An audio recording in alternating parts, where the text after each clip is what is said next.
Robert Lenkiewicz made his name painting the homeless. His most famous subject was a vagrant whom he called Diogenes, and when he died, Lenkiewicz kept the body. I like collecting unusual artifacts, particularly items that are thought-provoking, and I would have thought that nothing was more thought-provoking than the body of a human being. Lenkiewicz was a prolific artist, producing 10,000 paintings, many of them a commentary on 20th century Britain. The British Museum said his work was of national importance.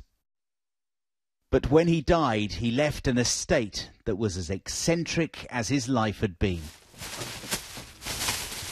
Now, 12 years later, his debts have finally been paid, legal matters are settled, and the Lenkiewicz legacy can be seen again, like his series of paintings from the 1970s entitled Mental Handicap. Lenkiewicz was always interested in the disadvantaged, those people on the fringes of society. What we're interested in is having Lenkiewicz recognised as the serious, skillful artist that he was, who has a very powerful message for today and for today's society, particularly in the current times. For more than a decade, many of his paintings have been locked away in this vault, along with hundreds of diaries revealing intimate details of his unusual life.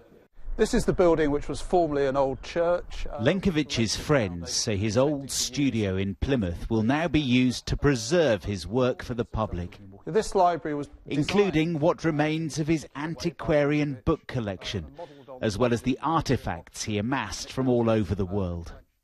These things have been here ever since Robert Lenkiewicz died, from an ancient sword, which is thought to have come from Turkey, to the artist's old duffel coat.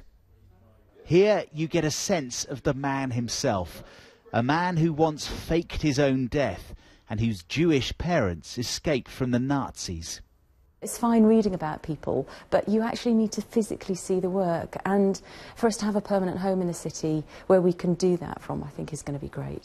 In life, Lenkiewicz wasn't always popular with the art establishment, but his followers hope that rather than fading in the open air, his work will now finally get the attention it deserves.